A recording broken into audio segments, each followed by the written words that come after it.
नमस्कार मंडळी, मी सागर मधने एका नवीन व्हिडिओमध्ये तुमच्या सगळ्यांचं स्वागत आहे। तर आजच्या व्हिडिओमध्ये आपण जाणार आहोत भोर तालुक्यात असणारा रायरेश्वर किल्ला पाहण्यासाठी। खरं तर रायरेश्वर हे एक पठार आहे आणि त्यालाच किल्ला असं देखील संबोधलं जातं आणि त्या ठिकाणी असलेल्या भगवान शंकरांचं मंदिर, ज्यालाच रायरेश्वराचं मंदिर असं म्हणतात, तर त्याच मंदिरामध्ये छत्रपती शिवाजी महाराजांनी स्वराज्याची शपथ घेतली होती। तर त्याच पवित्र आणि महत्त्वाच्या ठिकाणाला आज आपण भेट देणार आहोत। तर चला तर मग व्हिडिओला सुरुवात करूयात आणि पाहूयात भोर तालुक्यात असलेला रायरेश्वर किल्ला।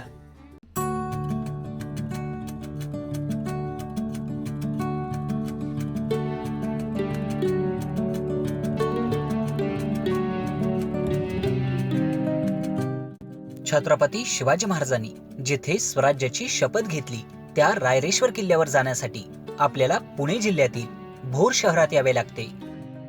भोर शहरापासून साधारणतः 30 किलोमीटर अंतरावरती रायरेश्वर आहे।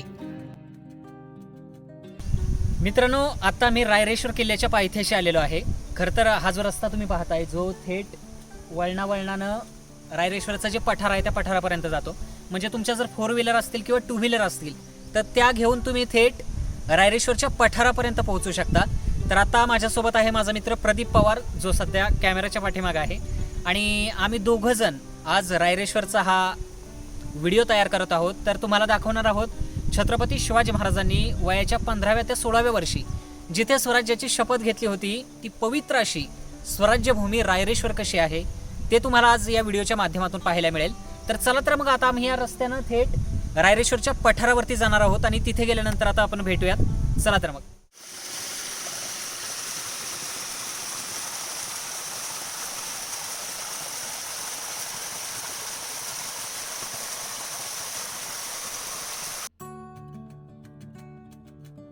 सह्याद्रीचं सर्वोत्तम सौंदर्य अनुभवायचं असेल तर पावसाळ्यात गडकिल्ले पाहायलाच हवेत।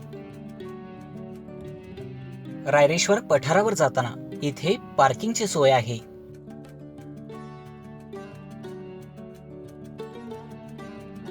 समोर दिसणाऱ्या विस्तीर्ण पहाडावरून पायरी मार्गानं वरती चालत गेल्यावर आपण रायरेश्वराच्या पठारावर येऊन पोहोचतो।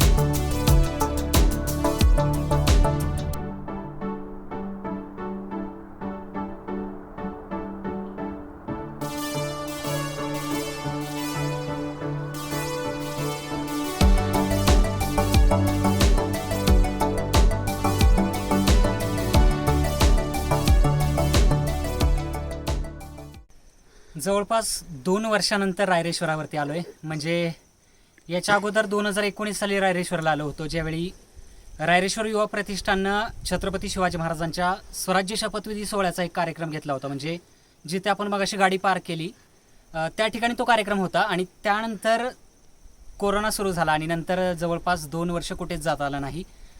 2019 नंतर आता 2021 मध्ये म्हणजे जवळपास 2 वर्षानंतर मी पुन्हा रायरेश्वरवरती आलेलो आहे।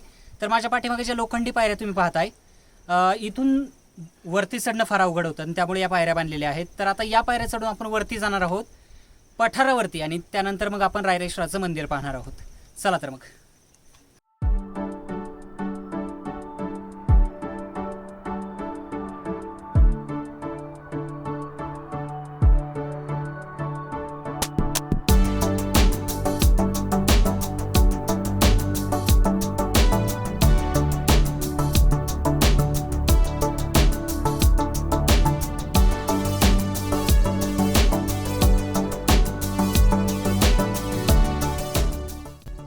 अद्भुत अशा निसर्ग सौंदर्यानं नटलेलं हे आहे रायरेश्वर किल्ल्याचं सुंदर असं पठार। याच पठारावरून रायगड, राजगड, पांडवगड, तोरणा, सिंहगड, पुरंदर असे अनेक किल्ले दूरवर आपल्याला पाहायला मिळतात।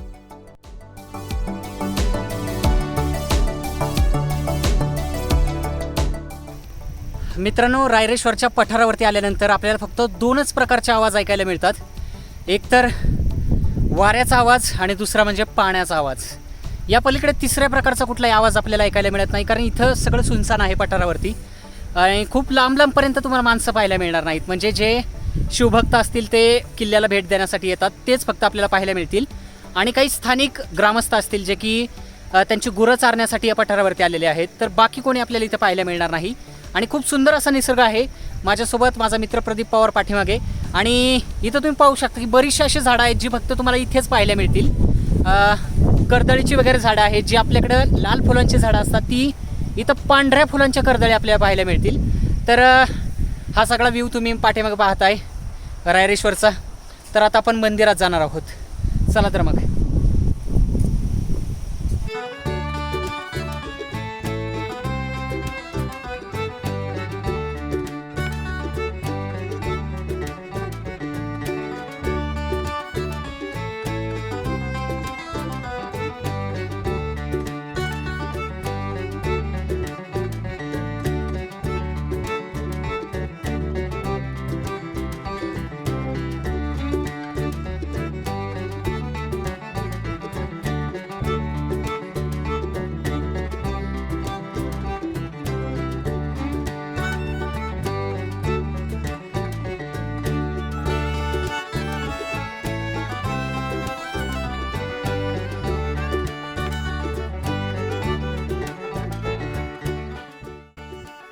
रायरेश्वर किल्ल्यावरील एक वैशिष्ट्यपूर्ण जागा म्हणजे 12 महिने अखंड वाहणारा पाण्याचा नैसर्गिक झरा. आजही या ठिकाणी येणारे पर्यटक आणि स्थानिक नागरिक याच पाण्याचा पिण्यासाठी वापर करतात. झऱ्यातून वाहणारं असं स्वच्छ आणि शुद्ध पाणी फक्त सह्याद्रीच्या दऱ्याखोऱ्यातच पाहायला मिळतं.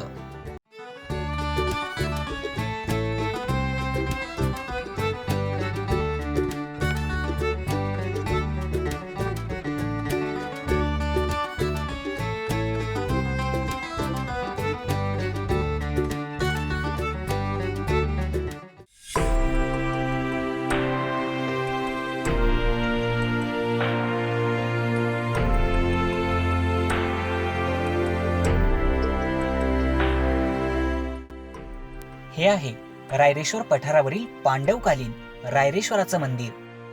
याच मंदिरात छत्रपती शिवाजी महाराजांनी वयाच्या अवघ्या 15व्या वर्षी कान्होजी जेधे, बाजी पासलकर, तानाजी मालुसरे, सूर्याजी मालुसरे, यसाजी कंक, सूर्याजी काकडे, बाबाजी मुदगल या आणि अशा अनेक 12 मावळातील लहान लहान सवंगड्यांना सोबत घेऊन 27 एप्रिल 1645 रोजी स्वराज्याची शपथ घेतली. मुठभर मावळ्यांमध्ये स्वराज्याविषयी प्रेम जागृत करून त्यांना लढाईचं प्रशिक्षण देऊन छत्रपती शिवाजी महाराजांनी स्वराज्य निर्मितीच्या उदात्त कार्याला सुरुवात केली.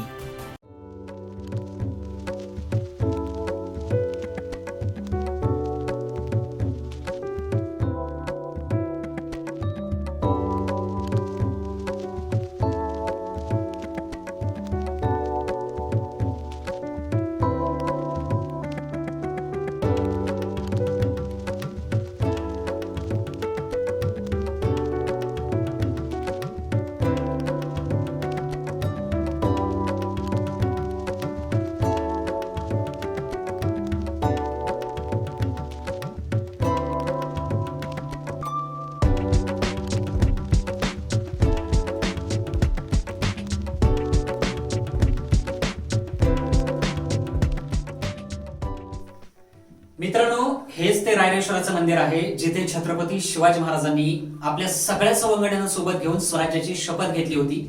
आणि याच मंदिरामध्ये तुम्ही पाहताय जुन्या काळातली ढाल आणि तलवार आपल्याला पाहायला मिळतात. आणि याच ठिकाणी भगवान शंकरांची जी पिंड आहे, या मंदिराला खरं तर रायरेश्वर असं नाव देण्यात आलेलं आहे. आणि याच मंदिरात छत्रपती शिवाजी महाराजांनी स्वतःच्या रक्ताचा अभिषेक करून, या पिंडीवरती रक्ताचा अभिषेक करून स्वराज्य निर्मितीची शपथ घेतली आणि 5 आसमानी आणि सुलतानी सत्तांना पराभूत करत महाराजांनी या महाराष्ट्राच्या मातीत स्वराज्य निर्माण केलं होतं.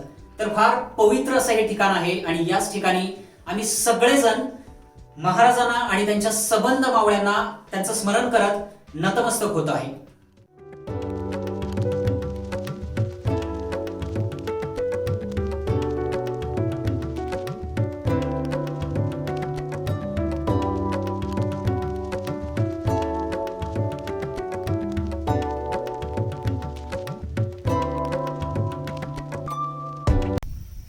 मित्रांनो, जिथे महाराजांनी स्वराज्याची शपथ घेतली होती त्या रायरेश्वर मंदिराच्या बरोबर समोरच्या जागेमध्ये आपल्याला छत्रपती शिवाजी महाराजांचं हे स्मारक शिल्प पाहायला मिळतंय.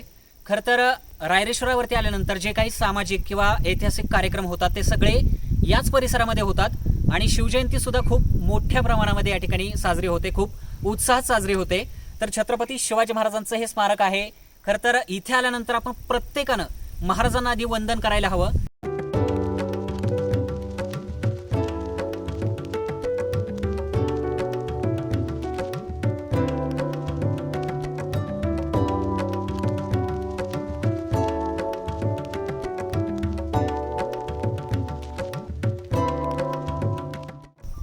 मित्रांनो, रायरेश्वर किल्ल्यावरती आल्यानंतर मला हे काही शिवभक्त भेटलेले आहेत जे की सातारा जिल्ह्यातल्या जावळी इथून आलेले आहेत.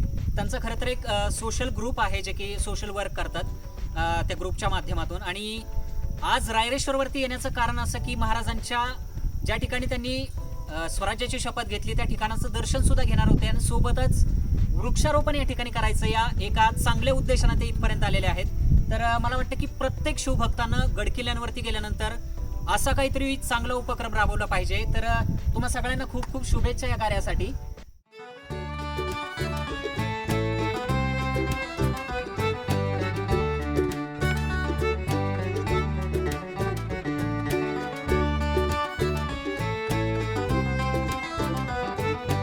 छत्रपती शिवाजी महाराज की जय. छत्रपती शिवाजी महाराज की जय.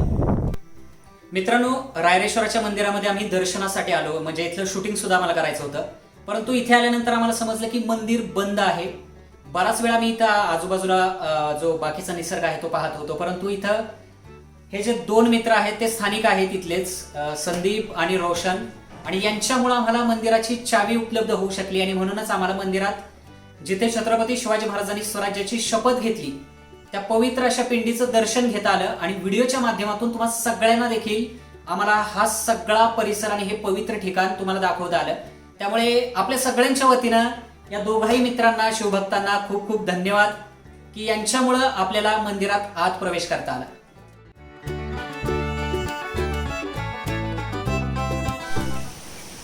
मित्रांनो, रायरेश्वर किल्ल्याचा हा व्हिडिओ आपण इथेच संपवत आहोत. मला खात्री आहे हा व्हिडिओ तुम्हाला नक्की आवडला असेल. आणि या व्हिडिओमध्ये मी तुम्हाला छत्रपती शिवाजी महाराजांनी जिथे स्वराज्याची शपथ घेतली ते रायरेश्वराचं मंदिर दाखवलं आणि सोबतच रायरेश्वराच्या पठारावरती जो निसर्ग आहे तो देखील तुम्हाला दाखवण्याचा प्रयत्न केला आहे. आणि सोबतच भोर तालुक्यातला म्हणजे रायरेश्वराकडे येताना जो काही निसर्ग आहे आजूबाजूचा तो देखील मी दाखवण्याचा प्रयत्न केलेला आहे. आय होप हा व्हिडिओ तुम्हाला नक्की आवडला असेल. तुमच्या प्रतिक्रिया कमेंट बॉक्समध्ये नक्की आम्हाला सांगा. आणि जर तुम्ही आपल्या चॅनलवरती नवीन असाल तर चॅनलला सबस्क्राईब नक्की करा, कारण प्रत्येक आठवड्याला अशाच नवनवीन व्हिडिओ मी या चॅनलच्या माध्यमातून तुमच्यासाठी घेऊन येत असतो. तर आजचा व्हिडिओ आपण इथेच संपवूयात. लवकरच एका नवीन व्हिडिओमध्ये भेटणार आहोत. तोपर्यंत जय शिवराय.